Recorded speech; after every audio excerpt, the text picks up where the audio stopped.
Welcome, everyone.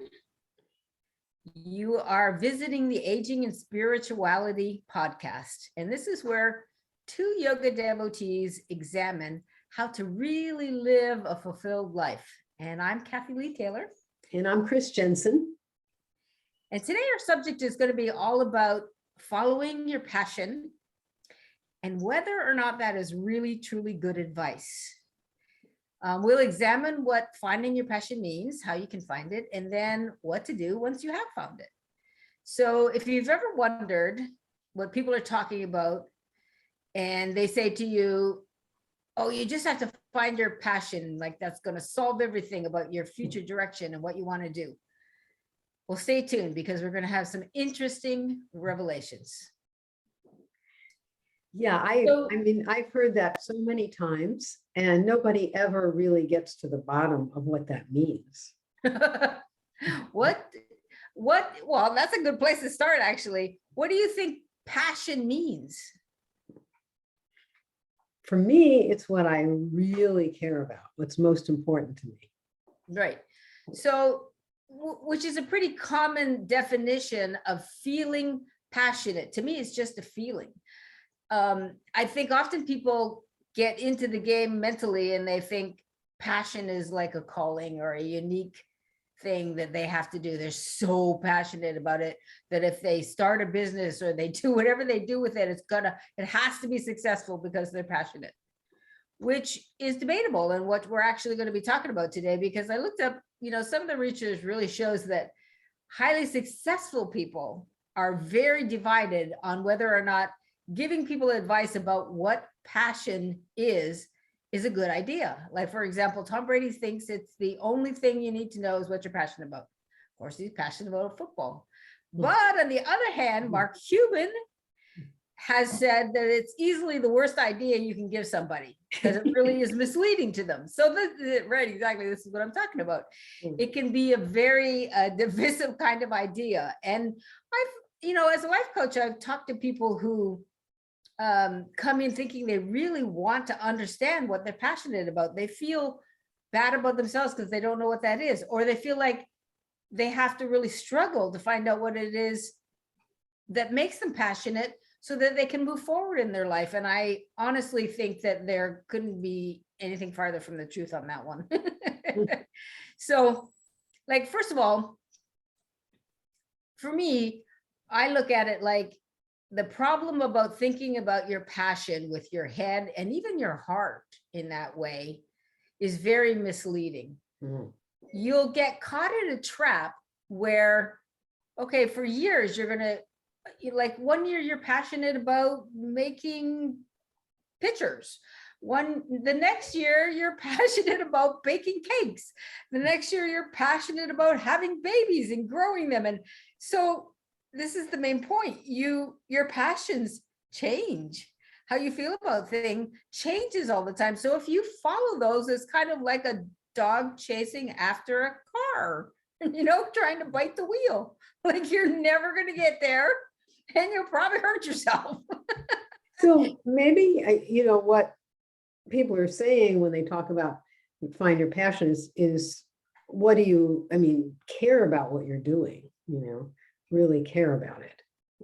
Because like you said, the passion could change from year to year. Yeah, but wouldn't you agree that what's happening here is they're confusing their passion with an inner calling? Because how can you possibly know what you're passionate about and until you do the inner work of connecting to what it is that is moving you, that is motivating you, that is inside of you needing to be expressed. And out of that connection flows a very natural process of taking one step after the other until you find out you are on a path of feeling passionate about whatever it is you're doing. You're not creating something to do to be passionate about it, right? Right. You're if anything, you are passionate about life and that creative process and that expression of who you are, because it is the natural inner basis of the world for you. You are creating from that space of that inner connection. What do you think about that? Yeah, I think that's so true. And I think what we do is we confuse our ideas about what we should be passionate about, or what people have told us we should be passionate about, Right. with that inner call of who we really are. It kind of reminds me when I first came to yoga, and the teacher talked about the three main natures. One was, are you emotionally dominant? Are you a relationship person? Are you will dominant? Or are you thinking dominant? Basically, I mean, that's an oversimplification. So I did the practices, and because I was thinking about my outer personality, I immediately assumed I was a third eye person, a will person. And I found out I was completely wrong, because that's what I thought I should be, what I appeared to be. But when I really got in touch with my inner self, who I was a full-on heart-centered person. And I didn't even have a secondary. That was it, And I think that's where we get confused. And the thing is, we have to go inside, like you said, and find out. Well, that's an interesting, because I was the opposite to you. As you know, when I came in, I was a very will-centered person. But honestly, when I look back, and I'd had this conversation with a friend the other day about being passionate, and she was really struggling with, if I just knew what that was, I'd know what kind of a job to get. I'd know I would be happy. I would, I'd know what I'm supposed to be doing with my life. I would be more, and I was like, I look back at the years that, I ran businesses and did all the things that I did. And I can say that there was success in there. I wouldn't say that I was passionate about any of the businesses that I created or that I worked on. And maybe that's a failing of mine. I was not an unhappy person. So it wasn't like I was missing out on my passion or feeling like I was off course all the time. I was doing what I needed to do at the time. And when I go to start if I were to go to start a business now, which I'm actually, this is an interesting little segue, starting a new business now that happens to be in a sports arena that I totally enjoy. Would I say I'm passionate about it? I'm probably too old to be really passionate about tennis. Never going to be a pro player. Do I love playing it? Yes. Do I like being around the people that are in that particular field? Yes, because we have a lot of the same goals: staying fit, talking about nutrition, being physically active every day, being outside, playing a game that's fun and that puts us in a place we're in a competitive sports environment, because it makes us feel like we are growing. That is something about sports people that's very common. They use the sport to grow as individuals. So am I passionate about it? Well, yeah, a lot more than I have been with other businesses that I have been in. But would I say, this makes me what would be the word? A greater yogi, or a greater spiritual person? If I stay in that attitude of gratitude, right? I think that is a more powerful place than worrying about what you're passionate about.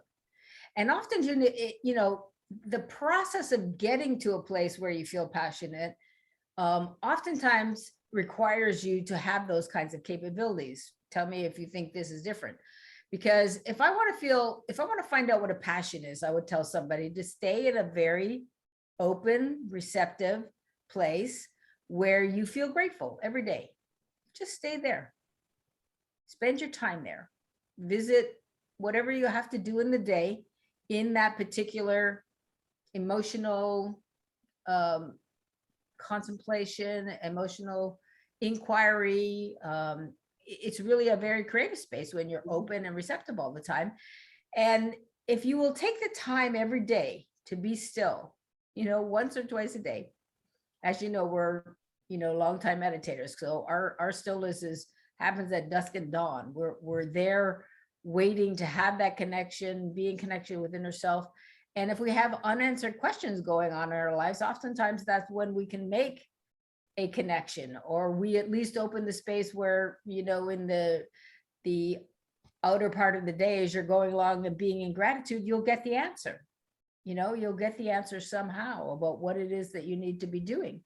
So I find that process of oftentimes when I'm helping people, if they want to see what their passion is, if I can get them to be in that place of stillness and openness and receptivity, they're in a much more, what's the word? Generous, calm, creative place to know who the inner self is and what their natural next steps are. Does that make sense? Yeah, and it does. I mean, that's one of the key things in being successful in anything is appreciating everything you have. I mean, getting to that place. And I think one of the things people get very concerned about is what they should be doing. And really, I think what it's about is allowing your true self, that inner power and that inner love that we all have, to come through in whatever you're doing. Yes. And that's when you're really successful. Like, I mean, like you, I mean, I worked in a lot of marketing jobs. And I can't say that, you know, I ever said when I grew up, I want to do marketing for a software company. Yes, You know? neither of us did. Right. But, you know, I enjoyed them. I enjoyed while I was there. And I did my best to be an instrument and allow, you know, my inner self to come through. And I think that was, you know, that was the best thing for me to do in those places. And that allowed me to be successful and to be in a good place while I was there. I love that. I love that you brought that up, because this is actually something that could probably help our listeners. Mm. There's likely more than one person who is still working, and you lovely people who are retired, God bless you. This can apply to you in some other way, you Yes, know, it can. in your life and in your relationships. But say you're still, you know, working in a job that isn't particularly something that you love. Mm. You can still show up as a passionate, happy, open, creative person if you're willing to do that inner work, because it may be that it's time for you to leave that job. It may be that you're ready for a new opportunity. All of those things are totally possible. But if you commit to being what you said, coming from your inner self, bringing that to every part of your world, you'll be in a much better place to express who you are, to be, you know. So maybe this is a great place here, Chris, to give them a tip, give us our listeners a tip on how to say you're at a job, you know, you're really not digging it, you don't like the people, it's time for you to move on, it's really boring, it's really bad. What would be your first tip on how somebody could really deal with that? Well, my first tip is to take that step back and find your quiet spot. If you have any meditation technique whatsoever, I would work with that. If you don't, there's a really simple thing that you can do that is just with a visualization. Okay. And you can just visualize a white cloud. There's an energy center above the head. Just visualize a white cloud there, and this pouring down over your brain and down to your hips. And what that's going to do, just sit there with that. And you know, thoughts come up, just try to, you know, watch them or ignore them, don't get lost in it. And that will get you to a quiet enough place that you can then, you know, I would then say, you know, I'm so grateful for this job, for these people. I appreciate all this, and I'm open to the next step, and just try to receive then. You know, that first you want to just try to get as calm and still as possible, and then open yourself to receiving. Right. I had to do this process the last job I had. I was there for almost 6 years, 5.5 years, and everything went just fine, you know. And then at a certain point, the person in charge, my boss, wanted to blame people who work for me for something that was her problem. And she thought I would go along with that, which, you know, that went against every value I had. Right. And so, I was trying to determine the best things to do. I mean, when I was on a business trip to India, she put together a reduction in force, and it was really, ugly stuff. And so I did this process. First, I had, a lot of stuff going on in my head about it, the thoughts about it, and what was right, what was wrong. And I Right. had to let go of the thoughts, get centered, and appreciate everything about it, appreciate everything, the position I was in, and then ask the question, what next? And then I Yeah. knew, then I knew what to do. I went in, I had basically a very pleasant confrontation with her and told her I was leaving. Right. And, but, as long as I was in the thoughts about it, Right. I wasn't clear about what steps to take. That's very true. People get in a very similar situation to that, and they get caught up in a drama. And oftentimes it's life telling you it's time to move on. It's time to move on. Right. Life is That's what was telling you. happening to you. You Yeah. could have gotten all involved in the drama of what is this person doing, and he said this and she said that, and this person doesn't like me, and all of those things. Mm. And people spend years caught up in that nonsense. Yeah. And Yeah. that's such a waste of time of your precious years here on the earth. So yes, paying attention to that inner message that it's time to move on, it's time to do something different, something else is calling you and challenging you. And really that turns into what I consider the biggest passion of all, and that is that connection with spirit, that connection with your inner self. I mean, that just makes me happy just thinking about it. How blessed are we as people that practice yoga to feel like whenever we want, we just have to get still Right. and tune in and feel like we can know what is the next step for our lives in a very loving, beautiful, creative way. That is such a powerful way to live. Would you agree? I totally agree. I mean, I think that's the whole point. I think about, when you talk about finding your passion, it's really about finding yourself. And by yourself, I mean your inner self, that place within us that is pure love and pure power and, pure goodness. Yes. And just letting it express in whatever we do. I mean, yes. Yeah, and just in a conversation with a friend, in the way you deal with your family, the way you deal with anything. That's so true. Being passionate about something, I always think about is kind of like, what yogis talk about, the Leela of life, play back and forth between you and spirit, God, what's going on in the world and what's going on in your life, and how those pieces all fit together. And sometimes life just feels like one moment of serendipity after another. It just can't get any better. And then there's other times when there's challenges because there are things about you that need to grow. And sometimes it's an issue of character development. And as we know, because we've been on the path for a long time, there were many, many years of working on character, changing character, transforming who we were into much more loving and kind and truthful beings, right? Right.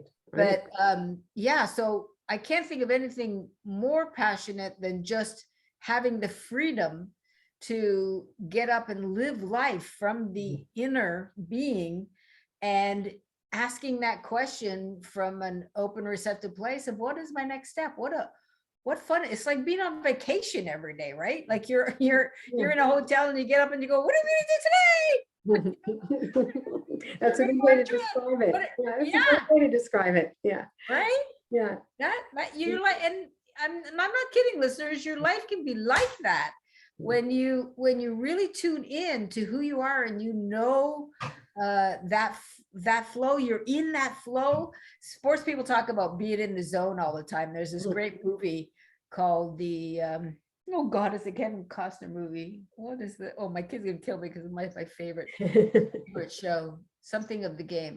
For Love of the Game. Thank you. And in this show, Costner's a pitcher who pitches a perfect game. And whenever he's on the mound, they wipe out all the noise.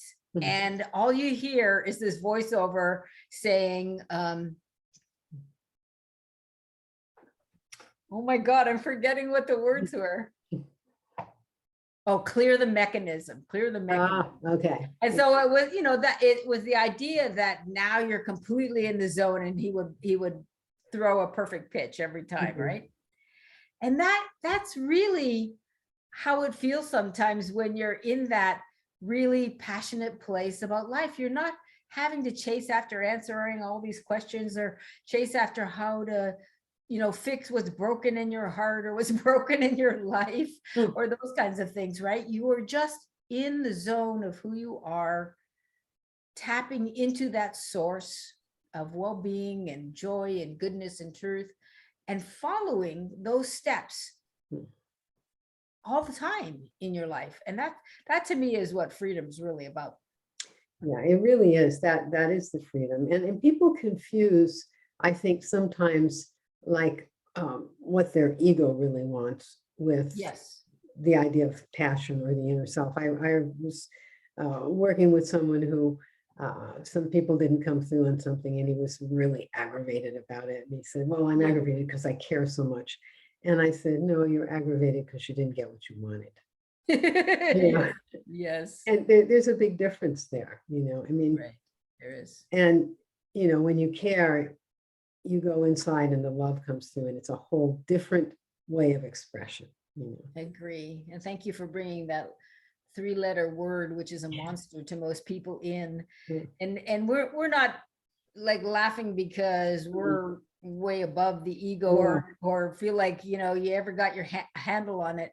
We're a little farther down the road on knowing how it messes ourselves up individually, because we've spent the time looking at what is going on here, and figuring out how our unique individual ego will mess with you. And it's typically through your mind, drama, and- emotional and- drama. Like she said, I mean, we still deal with that all the time. We have to Yes. be observant and be aware that that's what's rearing its ugly head up, You're always watching out for it. Yeah. But you do learn how to make it your friend instead of the big demon that you got to run away from. Right. And, even, when I'm coaching and people have gone through trauma, it's so heartbreaking to see them do it. But I'll often be able to say to them, just look it in the eye and say, you made your point, now go away. And oftentimes that's all the ego needs to hear, and it goes scampering off, and it's not, able to affect your world anymore. Yeah. So we'll do a talk on the ego many times, I'm sure. Right. I mean, You'll hear about it a lot. yeah, there's so many ways that the ego can get involved in your life and really mess up your freedom and your sense of feeling happy all the time. But I think we did well today talking about passion. And listeners, just in case we haven't made it clear, if you're not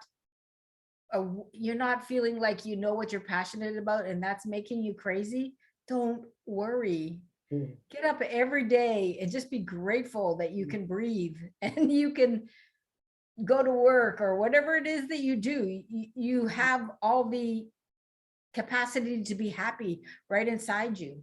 Explore that, find out what that's all about, and all the rest of it becomes really easy. That's the truth. That's the truth. Amen, sister. Amen. Okay, cutie pie, that's enough for today. Thanks for joining us. All right, Bye. thanks for joining us. Bye.